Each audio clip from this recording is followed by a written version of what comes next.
5 seconds to go.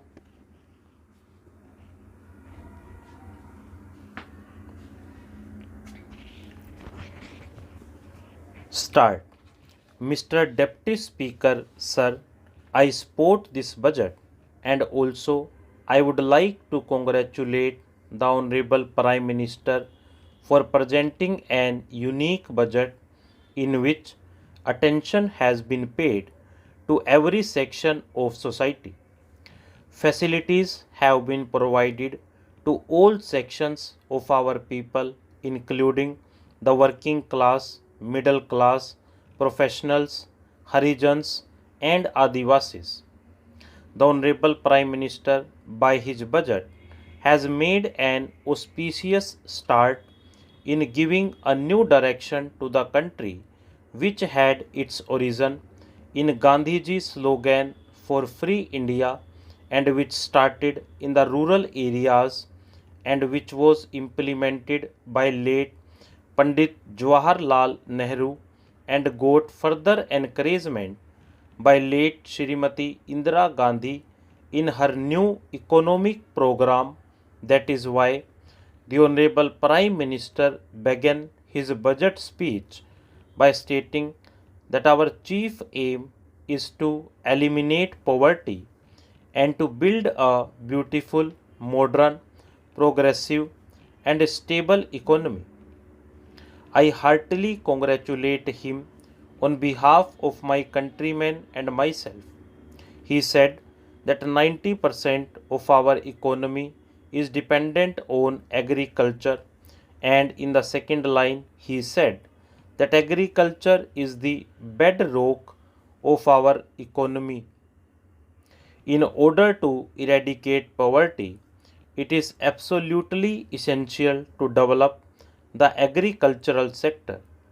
He has assured the people of the country who belong to a country which is primarily agricultural that the development would begin from the rural areas and not from the urban areas.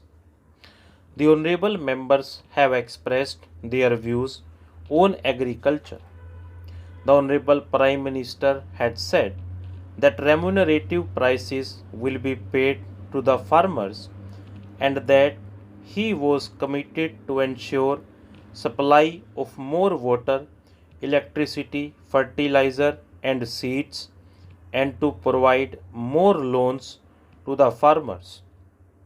It is in itself an important achievement that the Honorable Prime Minister of the country has declared in the whole House that he is committed to the development of India and a beginning is being made in this direction. There can be no two opinions about it that under the leadership of the present Prime Minister, those areas of the country which had remained backward for the last 50 years would now be able to make rapid progress. Concessions have been granted not only to agriculture but to industries as well, particularly to the small scale units, for example, the leather industry. In case of plastics, textiles, dhoti and sulabh sarees, excise duty has been reduced to 60%. Apart from it, he emphasized that the defense build-up in the world today is one of the reasons for international tension. In this situation, we are also trying to strengthen our defense. In this regard, he said that in the current situation, highest priority has been given in the year 1987-88 to maintenance of tempo of the ongoing schemes and to ensure the security of our borders. Budget outlay for 1987-88 is rupees 2 crore, of which rupees 14 crore is in the shape of budgetary support.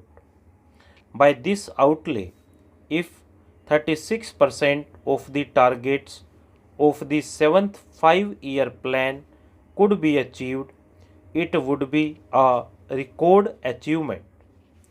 Our borders have become more secure and will be strengthened even more. It is also a matter of pride.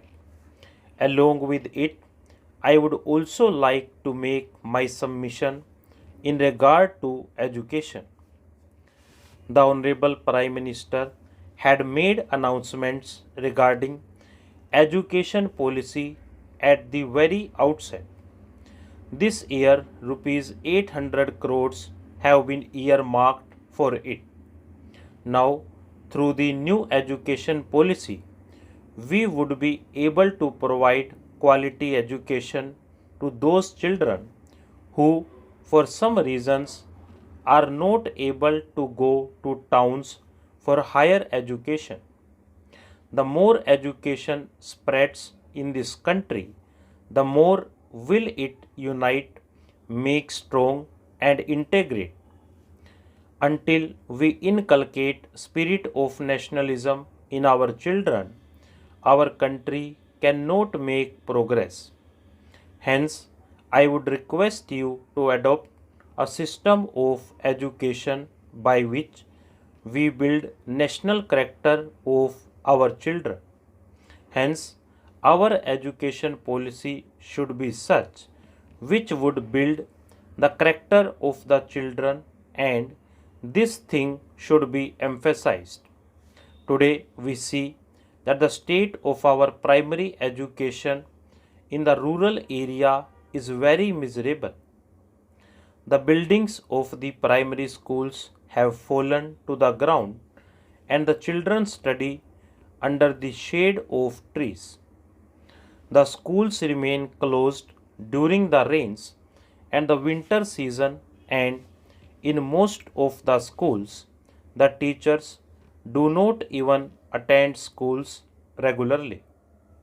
When I went to my constituency during the elections, a little child asked me a question in a very simple language, which though would make one laugh if taken lightly, but the depth of it can be gauged only after listening carefully to what he had said.